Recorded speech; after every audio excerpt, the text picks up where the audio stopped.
Hi, I'm Tatiana Dyachenko, and this video is about narcissistic father-provider type. In my previous video, I talked about narcissistic father-perfectionist type, and today I want to introduce father-provider. This type of father is a successful narcissist with money, and he's doing everything for his children, supporting them financially. From the first sight, it looks like an ideal father, responsible and caring. However, his intention is not his children's well-being, but his own well-being. He provides for them to brag about this and to get admiration from other people. He requires total obedience and constant appreciation from his children. And if they don't do this, he will blame them for being ungrateful and uncaring. And if you're new to my channel, please subscribe. I'm a life coach supporting people in crisis situation and abusive relationship. Click a subscription button and the bell and you will get notification about my next videos. This is a story of Glenda, a daughter of narcissistic father-provider. She has problem with romantic relationships. If she likes a guy, the guy doesn't like her much and breaks up with her. And if a guy likes her, she finds it boring. And she doesn't like him much and breaks up with him. So there is no much reciprocity in her romantic relationships. And let's see how her father's parenting style might affect her romantic relationships. Her parents divorced when she was little, and her father saw her on weekends and school breaks.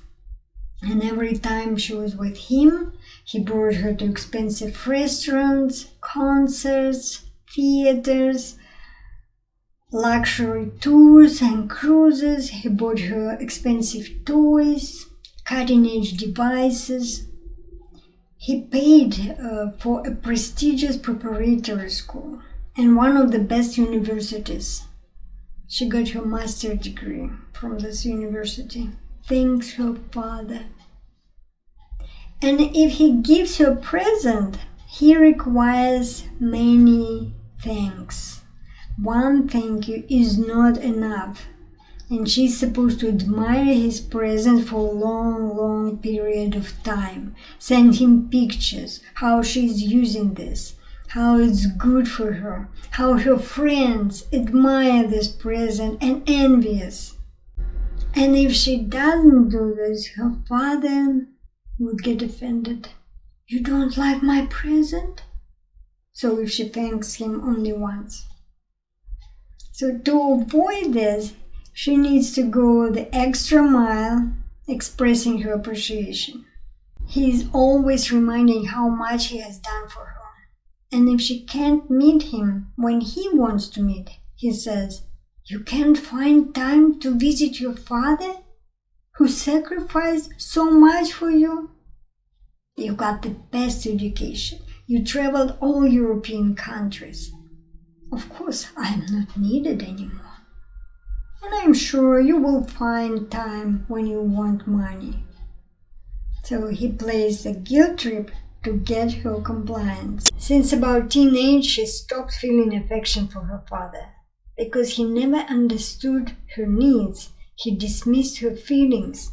But when they met, she had to tell him how much she loved him and he's the best father in the world. She had to pretend that she's so happy to be with him. It was prohibited to feel sad, upset, angry, frustrated. Only positive emotions were allowed. This is another reason why narcissists support financially their children. They suck in these emotions because they're empty inside. When Glenda asked her father to buy stuff she needed, he never agreed, even though he had money. He wanted her to beg him. And then when he did buy, he put a condition. you have to spend 2 weekends with me, or you should help me clean my house. And later she learned how to use manipulation to avoid this. For example, she would drop a phrase something like, I need a backpack for school, and didn't ask her father to buy it. And later he would come to this topic himself, saying, you said something about backpack, do you need it? Hoping that she would beg him. But instead of this, she'd say, oh, I'm fine, I don't need it. I can manage with the old one, it's only 2 holes. I know, money doesn't grow on trees. And you have done so much for me. Thank you for everything. And his heart is melting and he's buying her a backpack. When she was older, she would say, I don't need it. You will buy and then blame me? I don't want it. And he is feeling that he is losing power over her and says, I will not say a word. Please let me buy it. And when he does, she wouldn't thank him. Instead, he would. Thank you for allowing me to buy it for you. I'm so happy. So she had learned to use narcissistic manipulation tactics to get away with what she wanted. When Glenda got a good job and started to make good money, her father told her, I contributed so much to you, you owe me. When I am retired, you will support me financially. And she got so mad. She didn't ask him to pay for the elite preparatory school. She was a child.